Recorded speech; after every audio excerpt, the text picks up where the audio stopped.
Jewish tradition offers two central images for the moment of revelation at Sinai.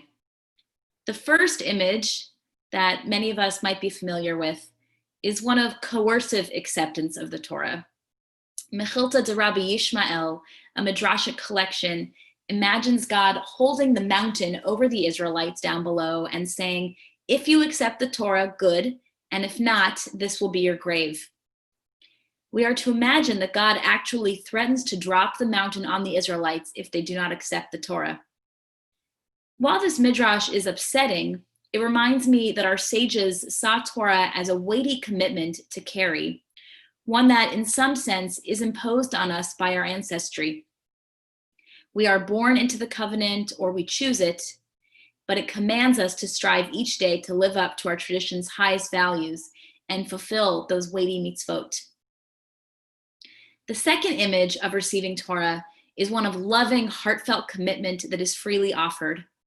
Shir HaShirim Rabbah, the Midrash on Song of Songs, comments on an unusual phrase we find in Deuteronomy chapter 4, verse 9. There, Moses urges the people not to forget the things, the divarim, they saw with their own eyes at Mount Sinai, and to make them known to their children and children's children. Divarim not only means things, it also means words. So the Midrash asks what it means that the Israelites saw words with their own eyes. Our sage's answer is beautiful. At the moment when God gave the Torah, they taught, each of the sacred words flew through the air and approached the people of Israel, one by one. Each word sought a voluntary commitment from every member of the community, asking, do you accept me? These are the commandments entailed through me. These are the punishments, the rewards, the judgments, and rulings learned through me. In every case, the commitment was given with an open heart. To each word, the Israelites responded, hen v'hen, yes and yes. And each time when consent was given, the word would kiss the Israelites on the mouth and teach them the Torah. Some rabbinic texts imagine the revelation at Sinai as a wedding between the Jewish people and God.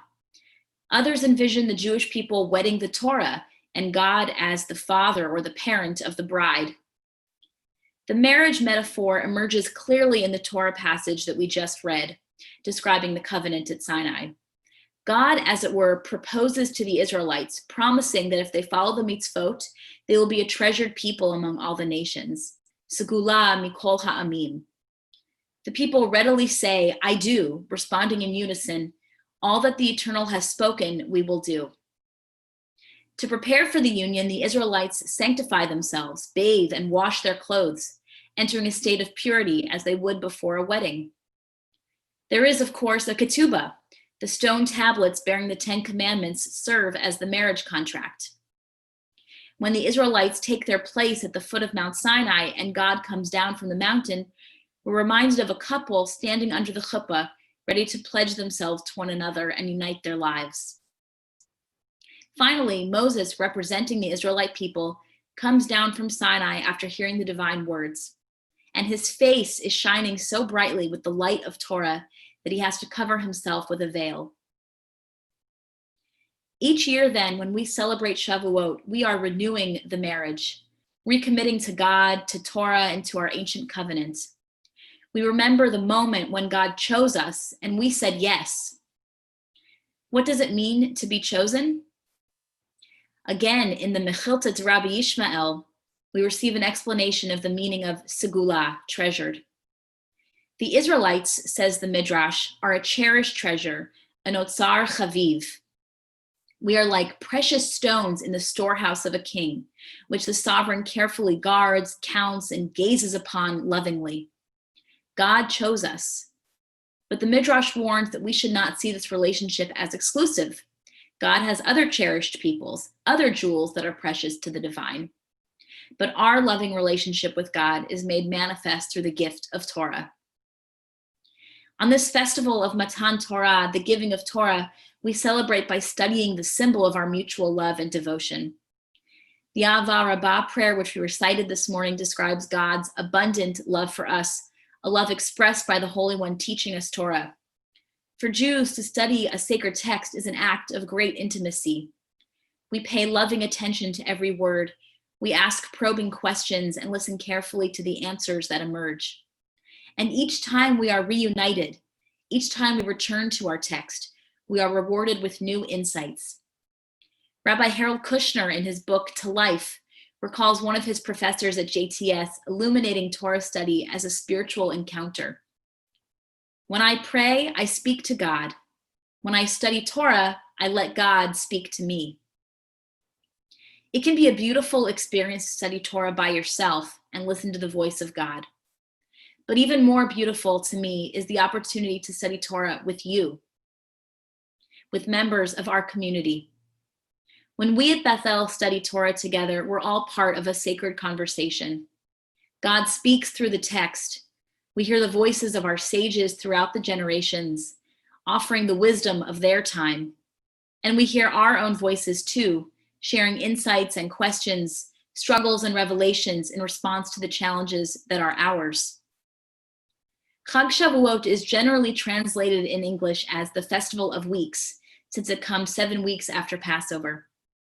But some Jewish sources play on the double meaning of Shavuah, both week and oath, and call Chag Shavuot the Festival of Oaths, the Festival of Promises and Vows. I like understanding Shavuot in that way. It reminds me of the day when we all stood at Sinai, accepting the Torah with love, pledging ourselves to the Holy One and the life of commitment it entails. Even today, our community is united by the promises we made at that mountain, promises to God and to those we share in the covenant with us.